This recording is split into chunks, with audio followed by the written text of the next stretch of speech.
Hello, community members. This is Shakar, your task provider for this month. Our topic for this week is the process and challenges of learning a new language. Previously, we covered how our combined knowledge of vocabulary, grammar, and logic enables us to use language to communicate our thoughts. Today, we'll look at how language acts as a tool for thinking and communication. Now, let us look at what thinking and communication really is. Whenever a person uses a language, he or she is engaging in a twofold process: thinking and communication. Thinking helps us decide what to say. Communication determines how we say it. Thinking is an inward process. It's what you do by yourself. Before we say something, we must first know what to say. And communication, it's an outward process. You convert your thoughts into dialogues, keeping the listener in mind.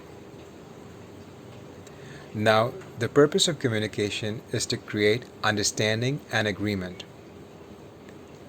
So, whenever we use any language, we first think and then communicate, as a result of which we have some form of understanding and agreement. Now, I put that in a model which I call the communication pyramid. So, let's take a look at how we acquire a language. Stephen Krashen, one of the world's leading linguists, in his landmark book, Principles and Practices in Second Language Acquisition, suggests that the most effective way to acquire a language is by satisfying two main learning conditions. First, the student must be exposed to high comprehensible input in that language. And second, that student must have a low affective filter. High comprehensible input means that the student is exposed to that kind of content which makes sense to him or her. It's really easy to understand, and the content is relevant and interesting to them. And also, the volume of content should also be consumed in sufficient quantities. And where does this source of input come from? There are actually many. It could be just general reading for pleasure, listening to news, podcasts, watching movies, TV, and documentaries. The general stuff. Low affective filter means that the student is highly motivated, has positive associations with that language, and expects success in acquiring the language. He also suggests that the student focus on the meaning first, and the structure of the language will take care of itself. He also makes a strange claim that you become a better speaker by becoming a better listener. That listening skills will have a direct impact on your speaking skills. Now, I do find his hypothesis to be interesting and valid, because in my own case, I've noticed that when my listening skills sharpen, it also affects my speaking skills.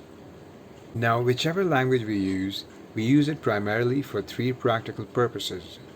First, storytelling. Second, to teach or instruct. Third, to persuade or convince someone. Now, there's also small talk, which is conversation just for the sake of conversation, but it's a matter of personal preference.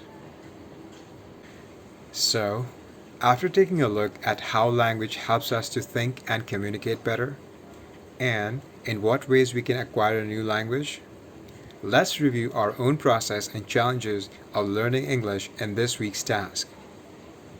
Create a video reflecting on the following questions. First, where do you use English in your life? Second, what do you think are the benefits of learning English? How will your life be positively impacted after you reach your fluency goals? What opportunities will it open for you? Third, what strategies have yielded the best results for you as a speaker? What do you think is the easiest and the hardest part of learning English? So I hope you guys gain some personal insights answering those questions as you share them in your videos. I really look forward to watching them. So take care and we'll talk soon.